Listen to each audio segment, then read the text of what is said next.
CTV News at 5 with Hudson Mack. Good evening, I'm Joe Perkins. Hudson Mack is away tonight. An autopsy will be conducted this week to confirm the identity of the body pulled from a burned-out trailer on Cowichan Tribes land. RCMP confirmed that a single body was discovered in the scorched trailer. Fire ripped through the RV on New Year's Day. The victim is thought to be a woman in her 20s. Support teams and counselors with Cowichan Tribes have been called in to help the family and grieving community members. Flames tore through an abandoned home in Mill Bay early this morning. Firefighters responded to the call just before 3 on Butterfield Road. When crews arrived, the house was engulfed in flames.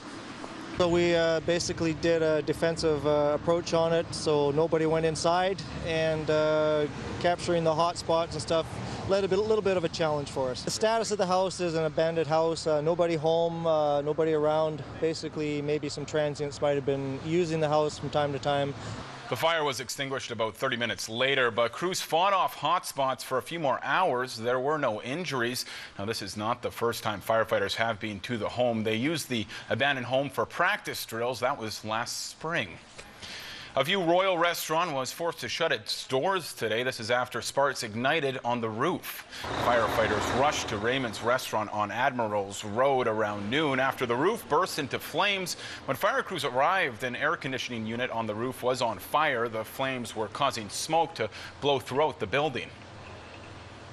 The owner of the building here did the right thing. He called right away when he smelled the smoke, and it managed to limit the damage.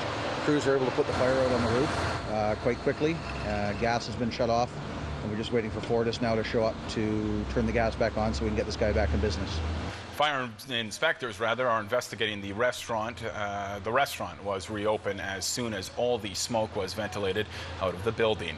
Well, wet, slippery roads are being blamed for a two-vehicle crash in the Comox Valley this morning. It happened just after 9 near Highland Secondary School in a school zone. A van and a car with a young child in the back collided, deploying airbags in the car. A witness says he was working in a bush nearby when he heard a loud bang. Turned around, I seen the van go off and hit the curb there, and then that car skidded over to there. And then my coworker ran to help out the lady in the van, and I went down to help the lady in the car. They're just both pretty shaken up. The lady had a baby with her in the car, but they both seemed okay. A child car seat is being credited with preventing any serious injuries. A close call on some wet, slick roads in Langford this morning as well when a pickup truck lost control on Finlayson Arm Road, crossed the center line and wound up in the opposite ditch. And police say the driver lucked out on this crash as the pickup slid through a gap in oncoming traffic. RCMP say neither speed nor alcohol were factors in the crash. The truck was yanked from the ditch in good condition, and the owner drove away with no injuries. Officers are reminding drivers to be extra cautious this time of year, especially in the morning hours before the sun comes out. BC Assessment's review of the Elk Falls Catalyst site in Campbell River is hitting the city where it hurts, right in its coffers, to the tune of nearly $2 million. BC Assessment has reduced the value of the former Elk Falls pulp and paper mill site by $45 million. The move comes after manufacturing equipment on the property was removed. The reassessment will equate to nearly $2 million in reduced property tax revenue for the city. And to fill that shortfall, the city of Campbell River says it will have to raise residential taxes anywhere between 4% and 12%. Victoria police are asking for your help in finding the person or people who desecrated 5 graves in a historic cemetery. Police are treating the damaged graves in Victoria's Emmanuel Jewish Cemetery as a hate crime. The vandalism, marked with racist graffiti and swastikas, was reported on New Year's Eve. Police say the cemetery was fine when the caretaker left on December 30th. A local rabbi says he wants the culprits to come forward. I mean, the cemetery's been here since 1858, 1859.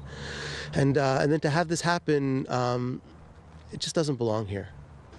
It's really an ugly and cowardly act, and especially to do it at night and to do it in hiding.